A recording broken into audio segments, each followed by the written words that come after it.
History remembers battles. It remembers dates, objectives, and outcomes. It remembers moments when lines moved forward or failed to. It remembers the names of places where men fought and died, and it builds monuments around those names. What history remembers less clearly are the men who made those moments possible without ever standing at the center of them. The 107th Battalion of the Canadian Expeditionary Force was one of those units. They were not raised to be famous, they were not designed for glory. And when the war ended, they were not perpetuated by the Canadian Army. Their name does not echo in modern parade squares. Their colors are not carried forward by a living regiment.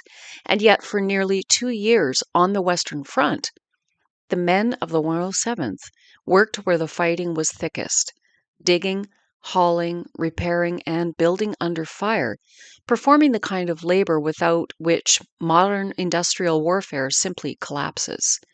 This was the Timberwolf Battalion. Welcome to the 13th episode of Memory and Valor, a podcast dedicated to resurrecting the individual stories and quiet sacrifices of Canadian veterans. I'm your host, Samantha McRae. Before we dive in, I just want to say a quick thank you for joining me at the crossroads where memory and valor meet. This show exists because people like you care about the stories that don't always make it into the spotlight, and it genuinely means a lot that you're here. If you're enjoying this podcast and you want to help me keep it going, thereby upgrading gear, covering research costs, and carving out the time it takes to make episodes like this, you can support the show on Buy Me a Coffee. It's really quite simple. You just head over to buymeacoffee.com, type in the name of the show, and you'll find my page. Even a single coffee makes a real difference. And who doesn't love coffee?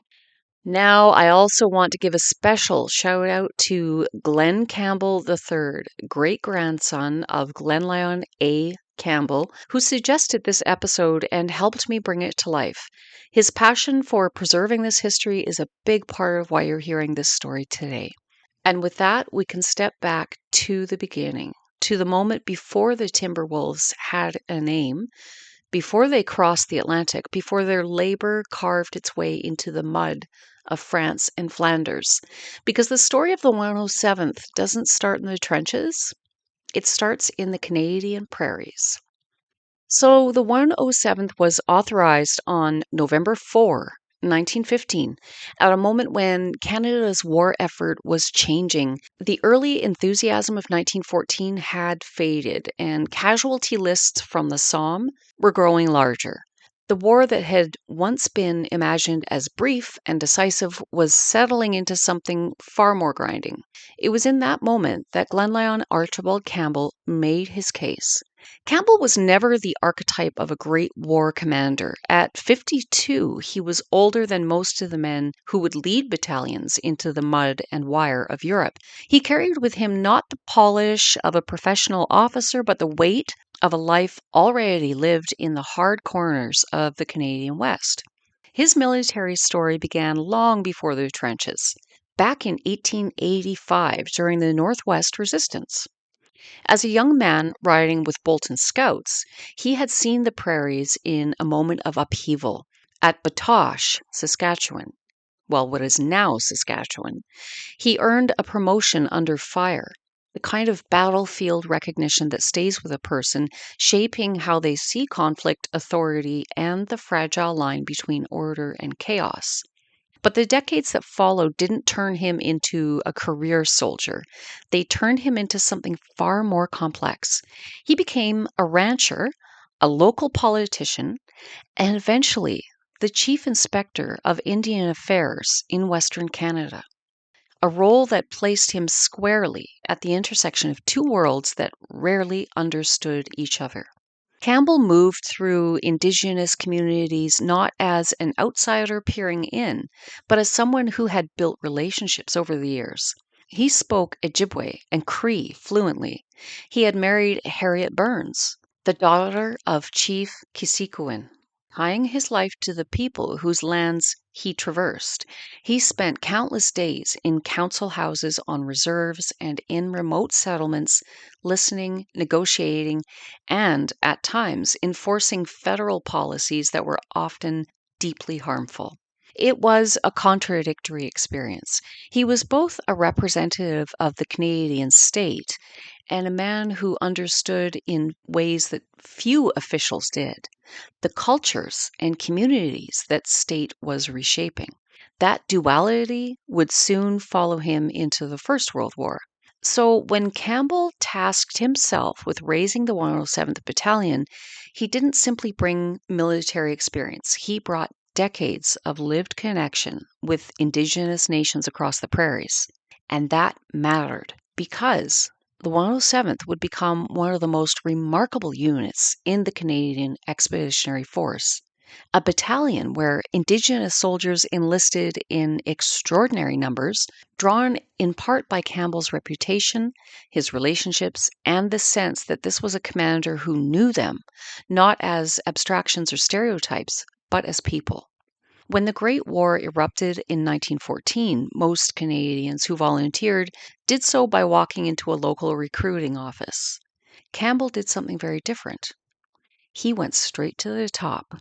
He approached Prime Minister Robert Borden and the Minister of Militia, Sam Hughes, with a proposal that sounded like it had been lifted from the mythology of the prairies.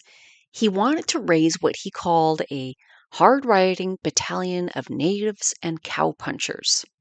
It was a pitch only someone like Campbell could make, a man who had spent decades moving between Indigenous communities, ranching country, and the machinery of the Canadian state. And it wasn't bluster. Campbell believed he could do it. He knew the people of the West. He knew the languages. He knew the networks. He understood the pride and the grievances that shaped Indigenous life on the prairies, and he understood the restless energy of the ranch hands, trappers, and frontiersmen who lived far from the settled East.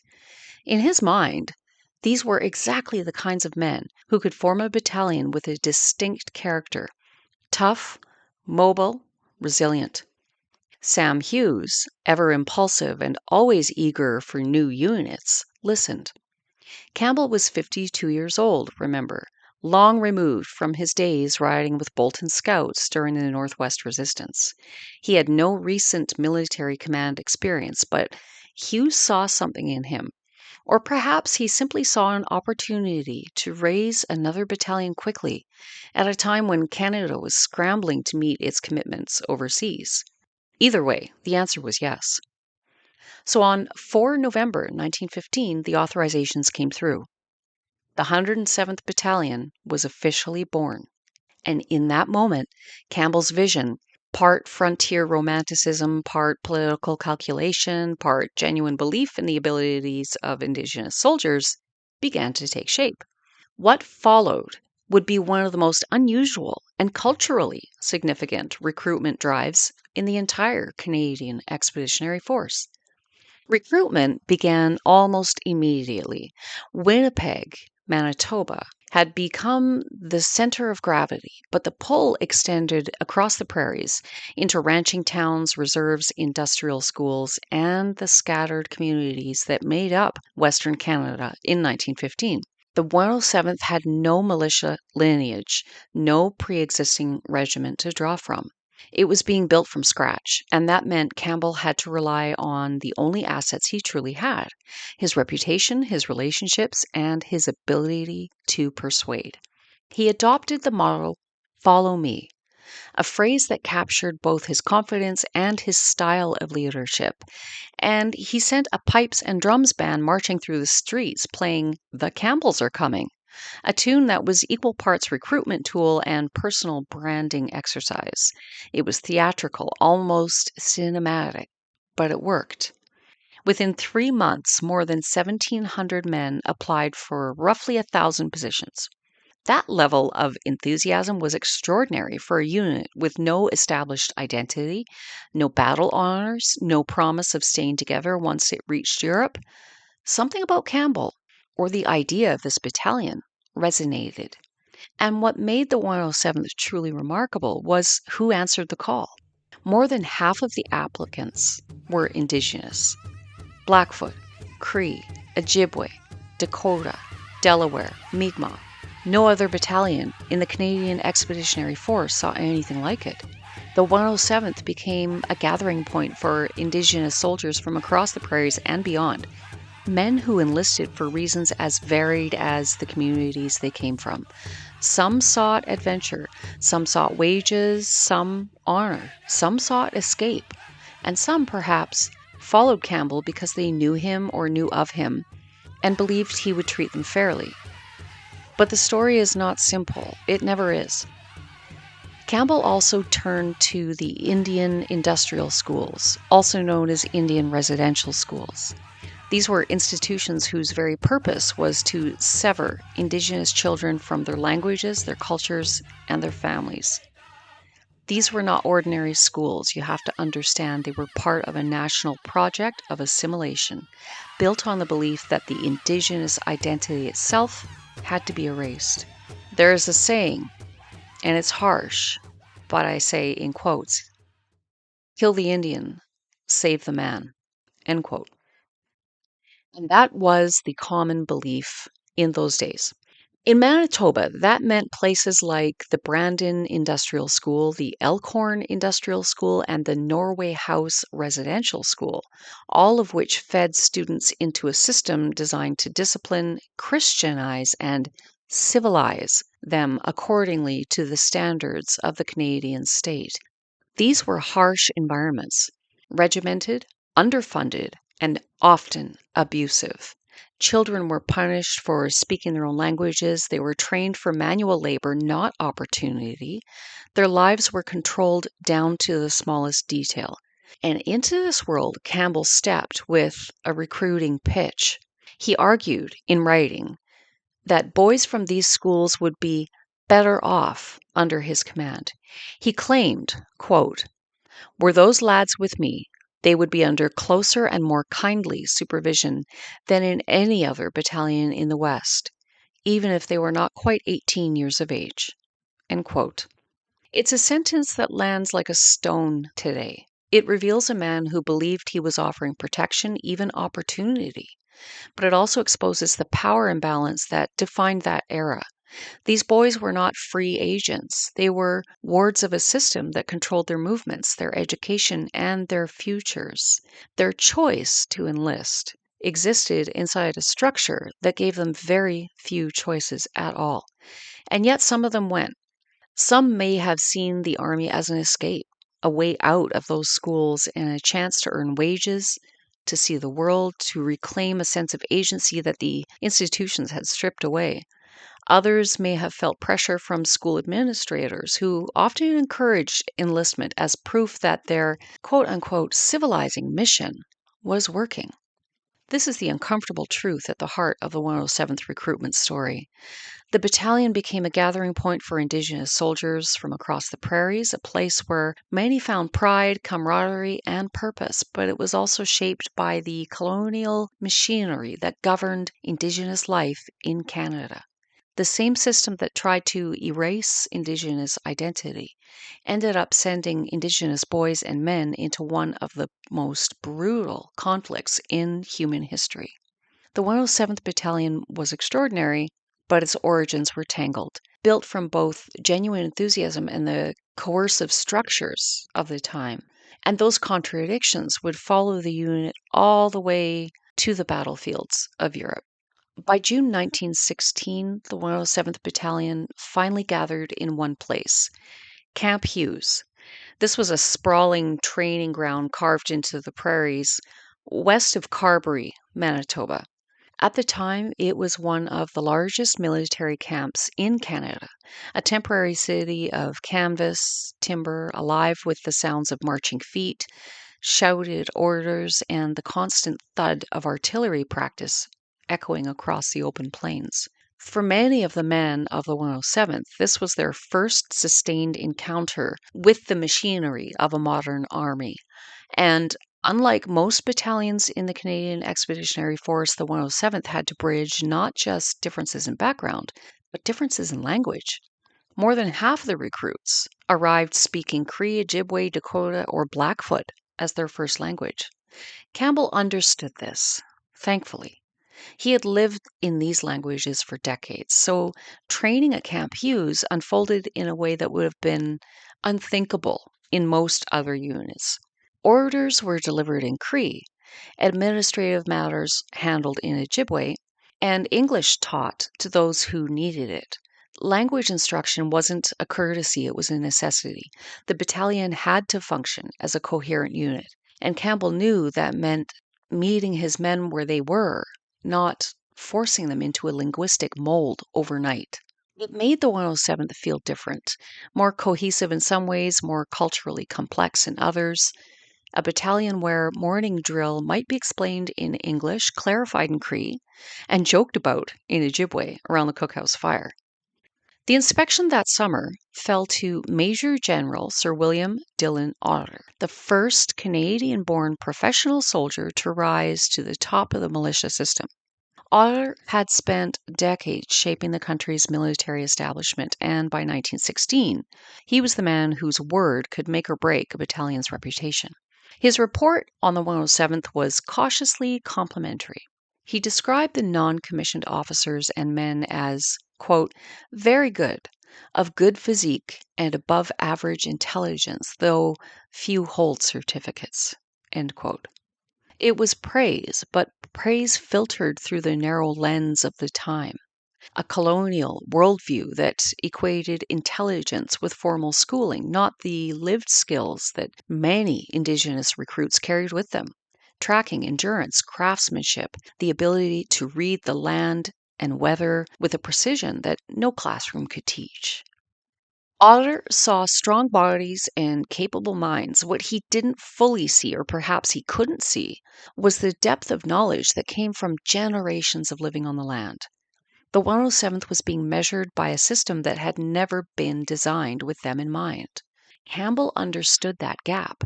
He had spent his life moving between those worlds, and at Camp Hughes, he worked to bridge it, translating not just language, but expectations, culture, and the very idea of what a soldier could be.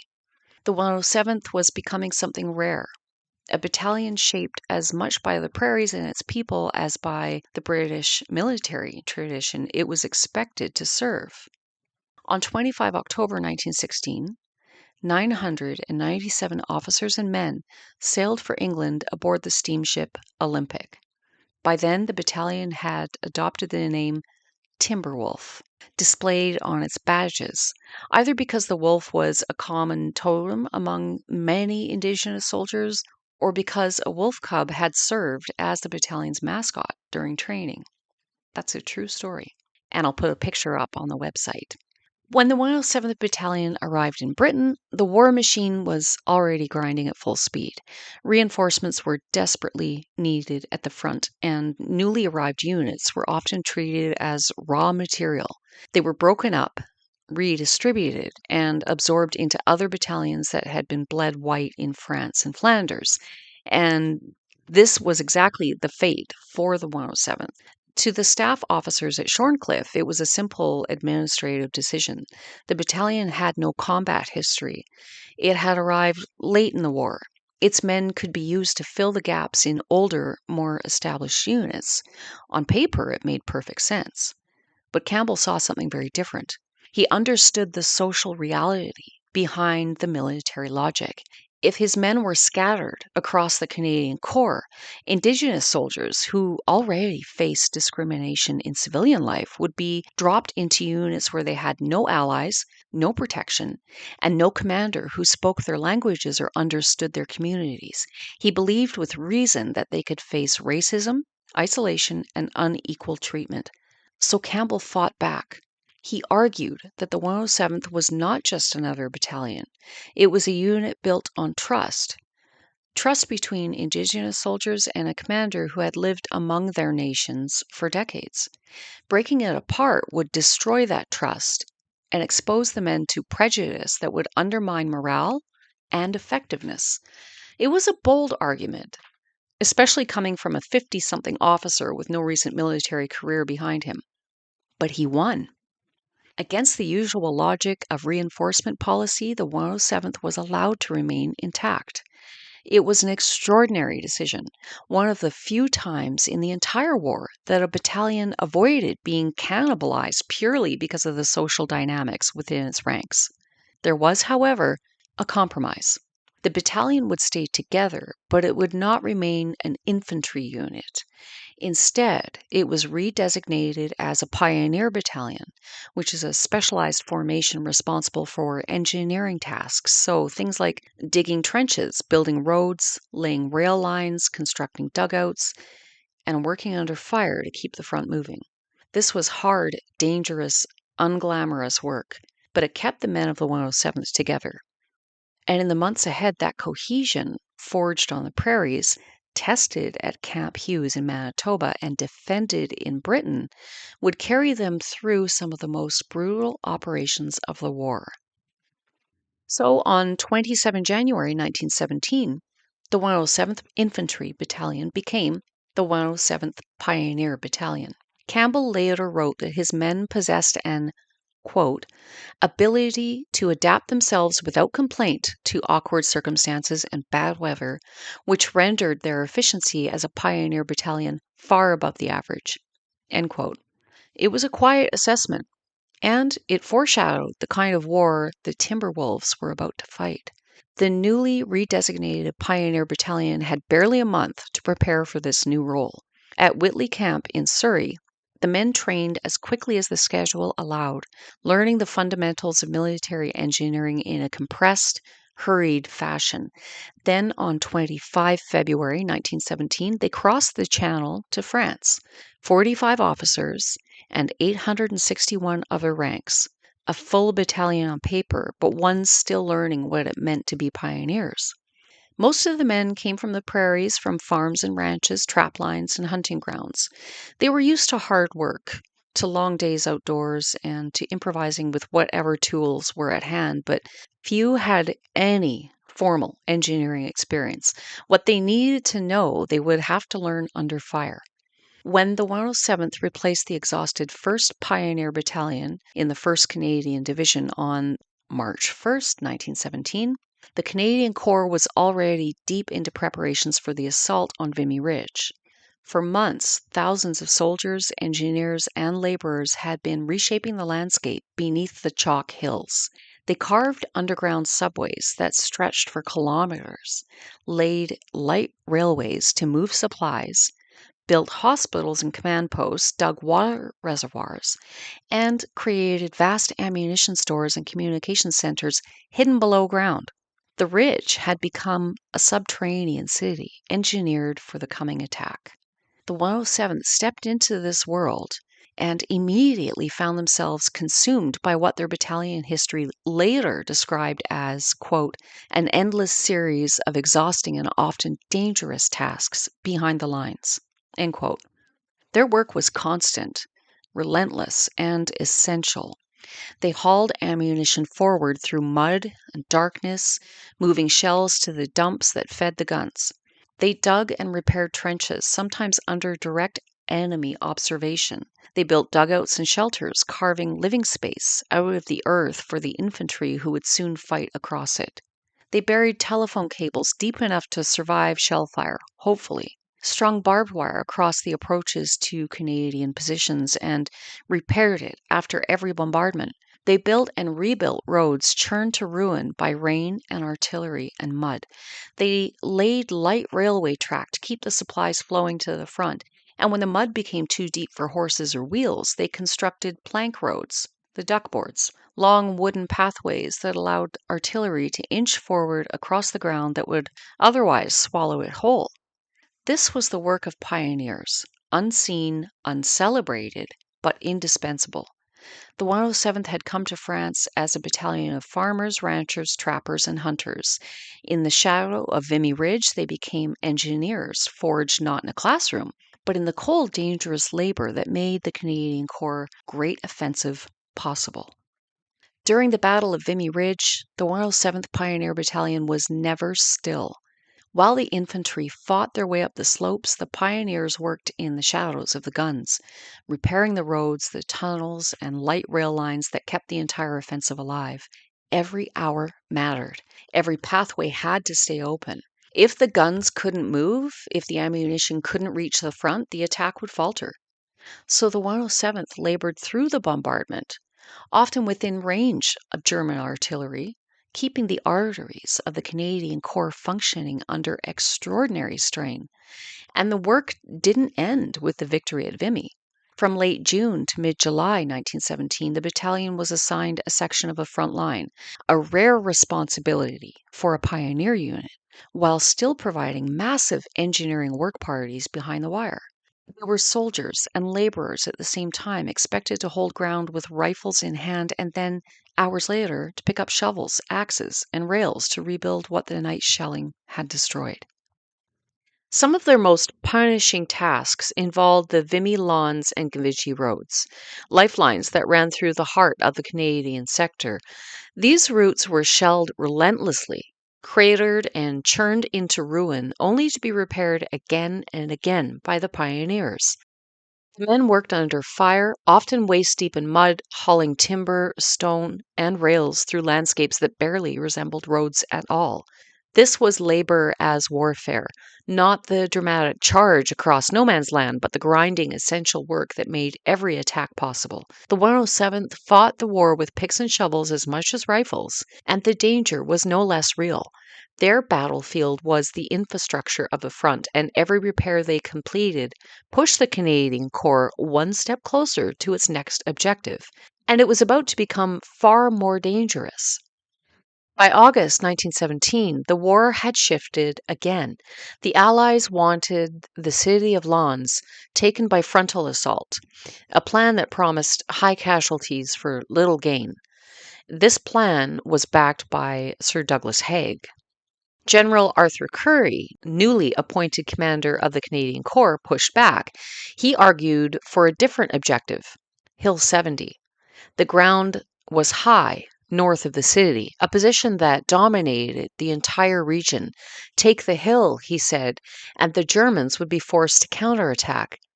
And in those counterattacks, the Canadians could bleed them dry.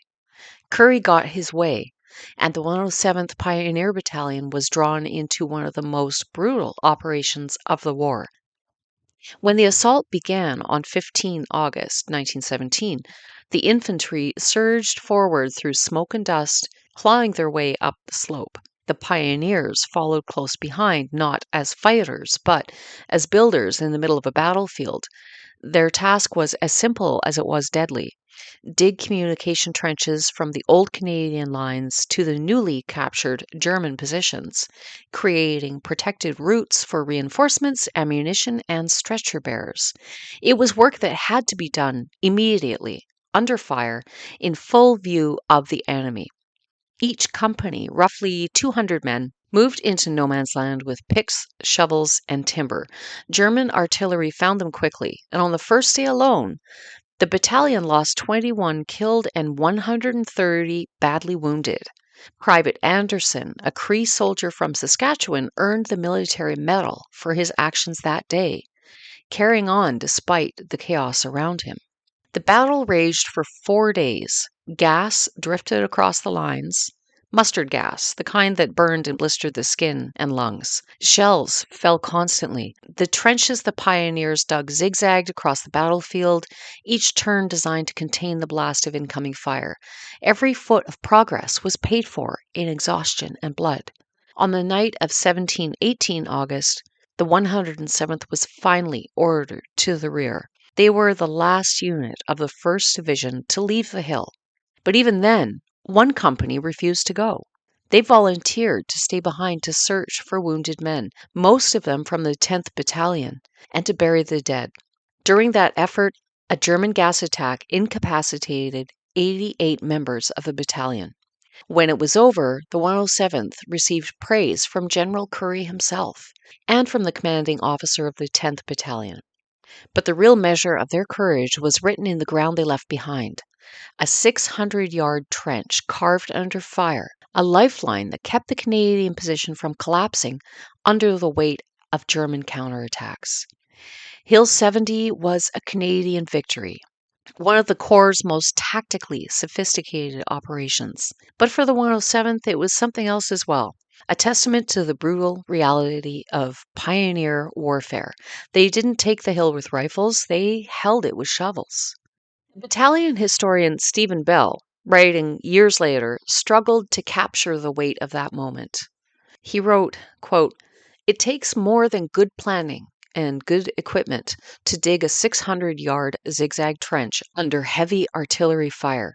It takes more than good ideas to cause an exhausted company to volunteer to stay behind under fire, to look for casualties and bury the dead." End quote. Courage does not always arrive with a trumpet blast. It doesn't always charge across open ground. Sometimes it appears quietly in the decision to stay behind when you are finally allowed to leave. Hill 70 cost the 107th dearly. Gas exposure alone incapacitated dozens of men. The physical toll was immense, the emotional toll immeasurable. Yet, the work they completed, the trenches they dug, the roads they stabilized, the ground they held together with timber and sweat, helped the Canadian Corps withstand wave after wave of German attempts to retake the hill. 21 counterattacks in total over the 10 days. And there was no time to absorb what they had done. No moment to reflect and no pause to breathe. The war simply moved on.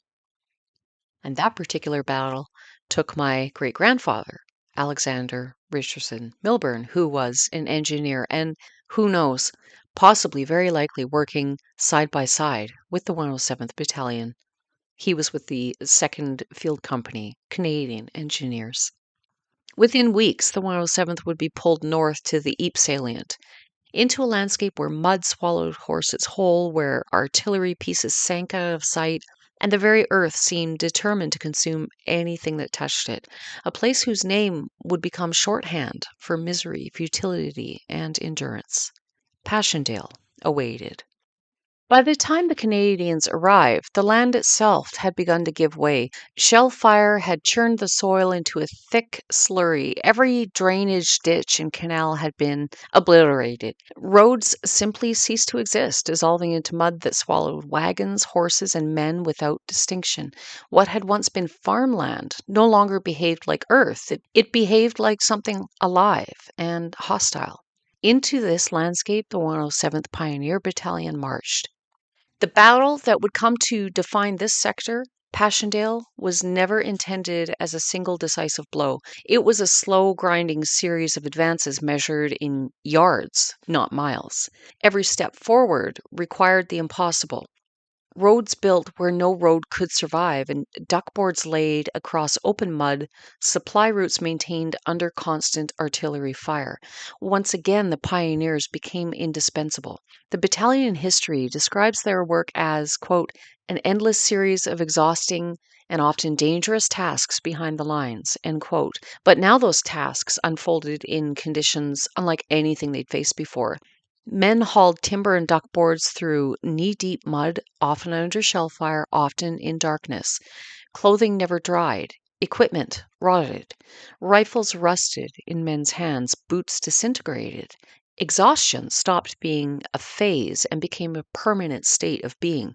The work itself bordered on the impossible. Plank roads had to be built so artillery could inch forward, only to be shattered by shell fire and rebuilt again and again. Light railway tracks were laid with painstaking effort, only to sink into the mud as fast as they were placed. Trenches collapsed almost as soon as they were dug. Progress was no longer measured in ground gained, but in whether the work could remain intact long enough for the infantry to use it. This was engineering at the edge of possibility. The war diary does not dwell on suffering. It lists tasks completed, materials moved, casualties taken. But read closely. The culminative weight is unmistakable. The men of the 107th were being asked to impose order on a landscape that rejected it at every turn, and still the work continued. As preparations intensified for the next phase of the assault, the strain of months of continuous operations began to show, not only among the men, but in their commander, Lieutenant Colonel Glenn Campbell, had never been physically strong. Years of kidney trouble had followed him long before the war. Now, under the relentless pressure of Passchendaele, the burden of command, combined with the unending demands placed on his battalion, proved too much. By the time the battalion reached the outskirts of Passchendaele, the strain was visible everywhere, in the men, in the work, and again increasingly in their commander. Through Vimy and Hill 70, he had held on, pushing himself with the same stubborn resolve he demanded of his men. But Passchendaele was different. The conditions were worse, the workload heavier, the exhaustion deeper. The battalion was being asked to perform engineering miracles in a landscape that barely allowed men to stand upright. And Campbell, who had fought so hard to keep the 107th together, now found himself fighting his own failing health. As the battalion prepared for the next phase of the assault, the symptoms returned, sharper, more severe. Pain radiated through his back and abdomen. Fever set in. He tried to continue, tried to oversee the endless movement of timber rails and men, but his officers could see the truth. He was collapsing. On 13 October 1917, with the battalion still grinding forward toward Passchendaele, Campbell was admitted to a British General Hospital at Camiers. The diagnosis was grimly familiar, a renewed and violent flare of the kidney infection that had stalked him for years. This time there would be no recovery. 8 days later, he was dead. The man who had built the 107th from nothing, who had recruited its men, fought to keep them together, trained them in Cree and Ojibwe, and led them through Vimy and Hill 70, never saw the end of the battle that would become synonymous with suffering. He was buried at Etaples Military Cemetery, far from the prairies where he had lived his life, far from the battalion that still carried his motto, "Follow me." For the men of the 107th, there was no pause to mourn. The work continued, the mud deepened, the guns did not stop. Passchendaele was still ahead of them. Campbell's death hit the battalion like a silent shockwave. There was no ceremony, no moment to gather, and no space to grieve. Word filtered back in fragments. The colonel had taken ill, the colonel had been moved to hospital, the colonel was gone. For many of the men, he had been more than a commanding officer. He'd been the reason they enlisted, the reason they stayed, the reason the battalion existed at all. But the war did not pause. Even as news of Campbell's death reached the front, the 107th was already being pulled deeper into the Passchendaele sector. The mud grew worse, the shelling intensified, the work expanded, and now they faced it without the man who'd built them, defended them, and led them through every major battle they'd fought. The battalion's new commanding officer, Major J.A. McLean, stepped into a role that no one envied. He inherited a unit exhausted by months of continuous labor, battered by gas at Hill 70, and now shaken by the loss of the figure who had held it together. Yet the demands placed on the 107th only increased. As October turned to November, the Canadian Corps prepared for the final push toward Passchendaele village. The infantry would advance along narrow ridges of shattered earth. The artillery would fire from platforms that sank under their own weight, and the pioneers, including the 107th, would be responsible for making any of it possible. Their tasks multiplied. They built corduroy roads across ground that behaved like liquid. They laid the duck boards over mud so deep it could swallow a man in seconds. They hauled ammunition forward through darkness and rain, often carrying shells by hand when the mules and wagons became trapped. They repaired tramways that vanished into the mire as quickly as they were laid. They carved new approaches for the infantry, knowing that every hour of delay meant more casualties at the front. The war diary remains matter of fact. It lists the work, the materials, the casualties. It does not mention Campbell. It does not mention grief. But the timing speaks for itself. The battalion lost its founder in the very moment it was asked to perform the most punishing work of its entire existence. And still the 107th endured. They pushed forward through a landscape that defied human effort, through conditions that broke animals and machinery alike. They did it without the man who taught them their first drills in Cree and Ojibwe, without the leader who had fought to keep them together, without the officer who had walked the lines at Vimy and Hill 70. Passchendaele would become a symbol of futility, a name spoken with a kind of reverence and disbelief. But for the 107th Pioneer Battalion, it also was a test of identity, a test of cohesion, a test of whether the unit Campbell built could survive without him. They did, but the cost would follow them long after the mud of Flanders dried. With Campbell gone, the battalion marched on not because they felt ready, but because the war allowed no alternative. Passchendaele was now fully underway. The 107th Pioneer Battalion was drawn into the final grinding stages of the assault. On 12 October, and again between 26 October and 10 November, the Canadian Corps launched its final pushes towards Passchendaele village. Each advance was measured in yards. Each yard required the pioneers to rebuild the roads, tracks, and approaches that the previous day's shelling had destroyed. The infantry could not move without them. The artillery could not fire without them, and the wounded could not be evacuated without them. And when the ridge finally fell, when the Canadians stood on the ruins of Passchendaele village, the pioneers were already at work again, repairing, rebuilding, and preparing for whatever came next. When the Canadian Engineers were reorganized in March 1918, the 107th Pioneer Battalion simply vanished.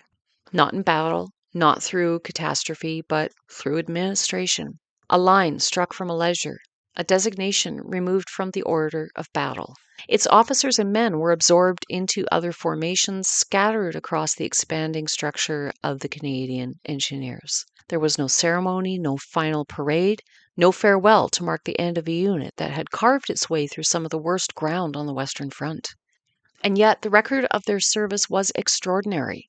The 107th had been present in every major Canadian operation from Vimy Ridge through Hill 70, Ypres, Passchendaele, and into the Somme into 1918. They earned battle honours for Arras, Vimy, Hill 70, Ypres, Passchendaele, the Somme, and for service across France and Flanders. Few battalions, infantry or pioneer, carried a resume like that.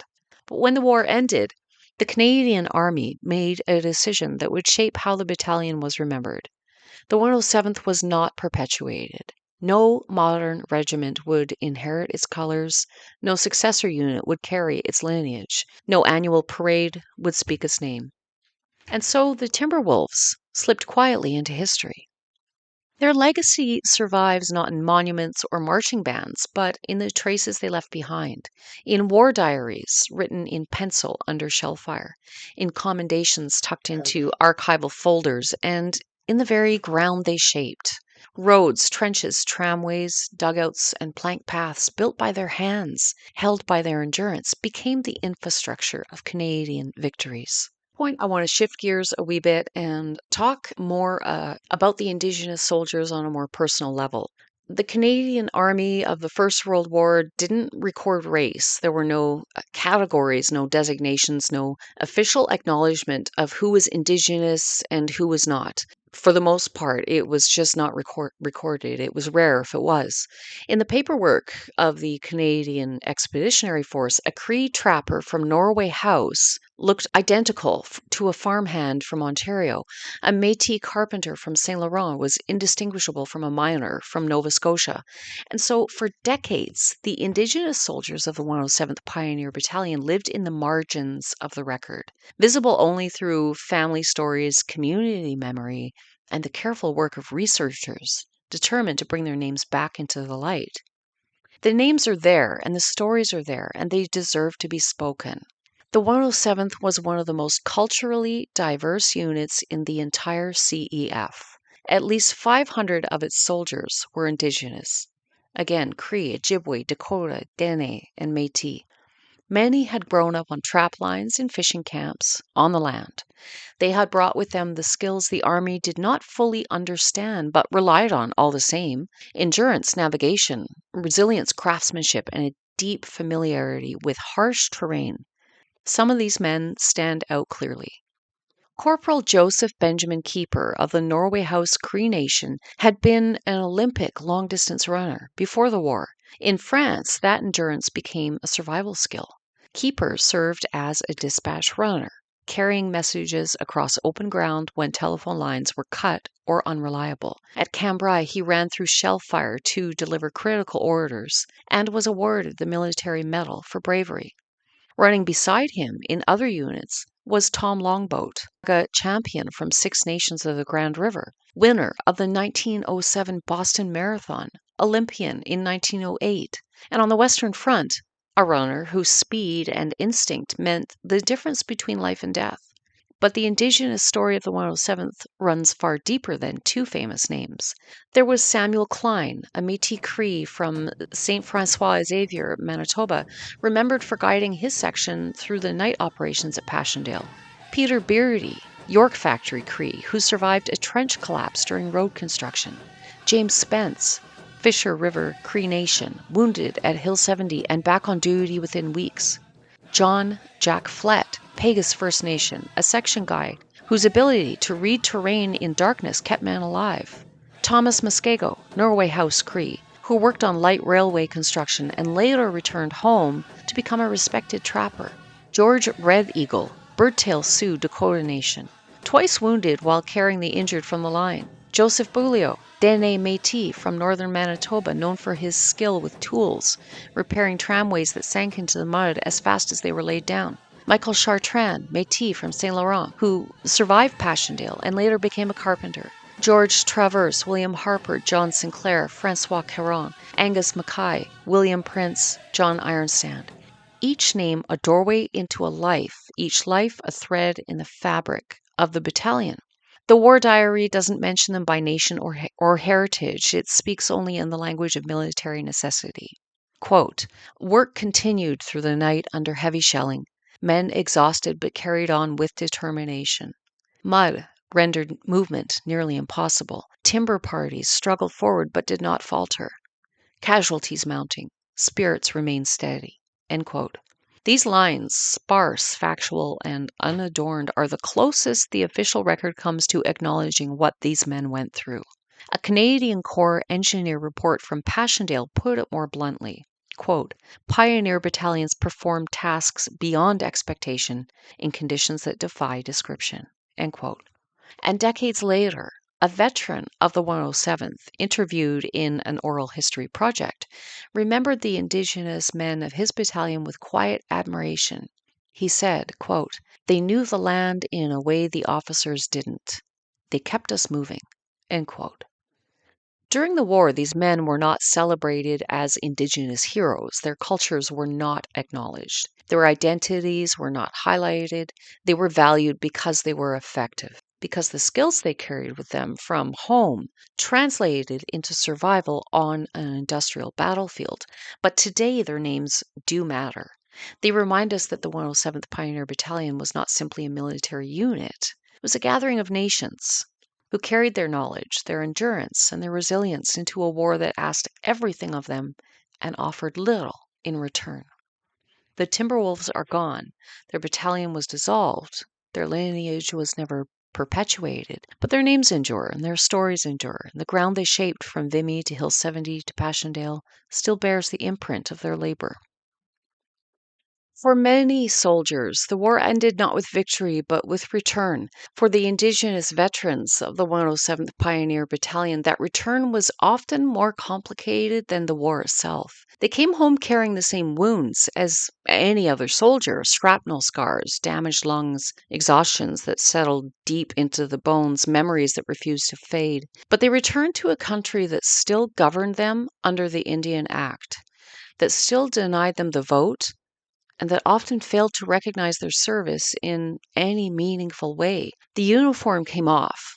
The restrictions remained. The Dominion of Canada acknowledged Indigenous participation in the war, but it did so cautiously through the cool, bureaucratic language of the Department of Indian Affairs.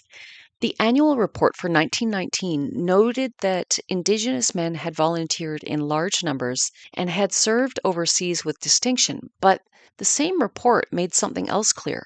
Veterans' benefits for Indigenous soldiers would be administered through the department itself, the same system that regulated their lives before the war. This distinction was important. For non-Indigenous veterans, benefits such as land grants, pensions, and vocational training were handled through veterans organizations designed to help men rebuild their lives.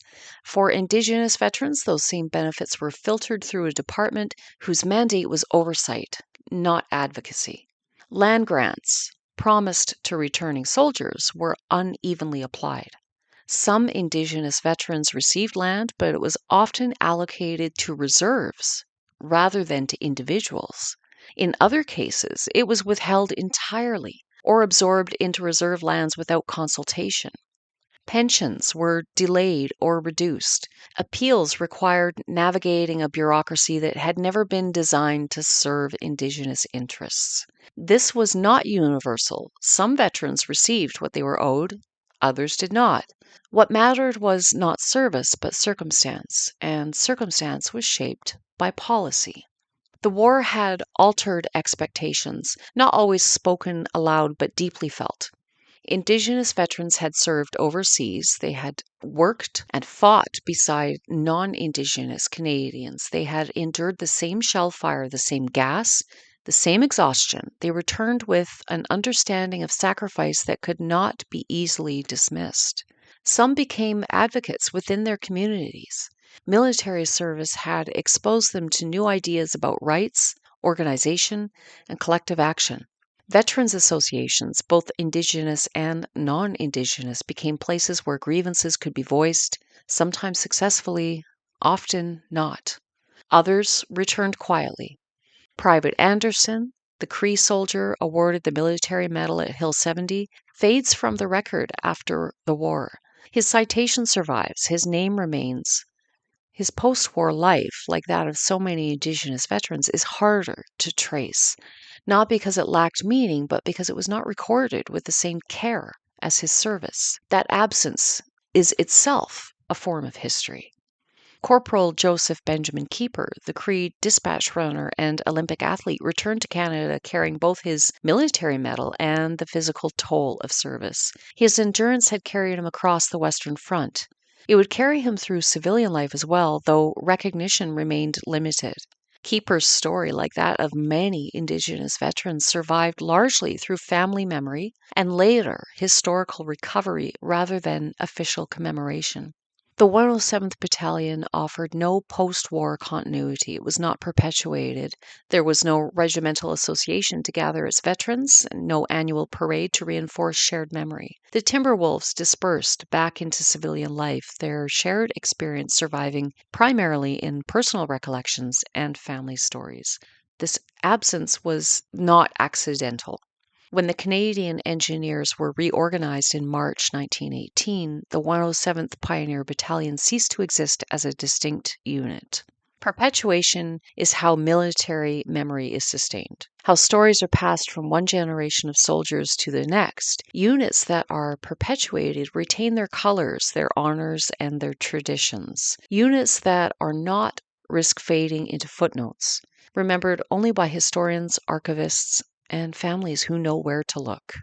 The men of the 107th left behind no regimental museum, no living unit to speak their name on parade. What they left instead was work, embedded in the ground of France and Flanders, roads laid under fire, trenches dug at night, rail lines that carried ammunition forward and wounded men back. Their service was essential, dangerous, and largely invisible. But modern remembrance has begun to shift. Where once the focus rested almost exclusively on infantry assaults and battlefield victories, there is now space to speak about logistics, engineering, and endurance, to recognize that wars are not only won by those who advance, but by those who build, repair, and sustain. In that space, the story of the 107th finds renewed relevance. Indigenous military service, too, is being remembered differently, not as a footnote, not as an exception, but as an integral part of Canada's wartime experience. Memorials now name Indigenous soldiers. They didn't before. Educational programs include their stories. National Days of Remembrance increasingly acknowledge the complexity of service given by people who were denied full citizenship at home. The Timberwolves fit naturally into this evolving understanding. They remind us that remembrance is not static. It shifts with time and it bends toward what we choose to value. It depends on whose stories we decide are worth telling and whether we are willing to look past the familiar symbols of war to confront the quieter forms of courage that sustained it. The men of the 107th did not ask to be remembered. Most never imagined their names would outlive the war. Many assumed their stories would end the moment they stepped off the troop ship and back into the lives that had changed in ways no one could see. But remembrance is not something owed only to those who asked. It is owed to those whose labor made victory possible. The men who built the roads, laid the tracks, dug the trenches, and carried the weight of an army on their backs. It's owed to those whose contributions were essential, dangerous, invisible. It's owed to those whose stories remind us that valor is not always loud and memory is never automatic. The Timberwolves earned their place in the story of the war. It's up to us to ensure they are not lost from it. And now, more than a century later, we speak the Timberwolves' names again, not to resurrect a battalion, but to acknowledge a truth that was always there. They mattered, their work mattered, and their story matters still. Thank you for spending this time with me and for walking alongside the men of the 107th Pioneer Battalion through the mud, the labor, the silence, and the memory they left behind. Stories like theirs survive only when people choose to carry them forward, and your presence here helps ensure that they are not lost to the margins of history. A special thank you again to Glenn Campbell III, great-grandson of Lieutenant Colonel Glenlyon A. Campbell, whose suggestion and generous assistance helped shape this episode. His commitment to preserving this history is part of the reason the Timberwolves can be remembered with the depth and dignity they deserve. I'd also like to take a moment to thank Northern Cree singers for their music War Cry, which was used earlier in the episode, and then later on Big River Cree for Honor Song, which is a round dance, and that was used later on in the episode. If this episode resonated with you, share it with someone who cares about the past or someone who might see it differently after hearing this story. And if you want to help keep these stories alive, consider supporting the researchers, the communities, and archives working to recover the names and the experiences of Indigenous veterans across Canada. Remembrance grows when we choose to nurture it, so that where memory endures, valor lives on.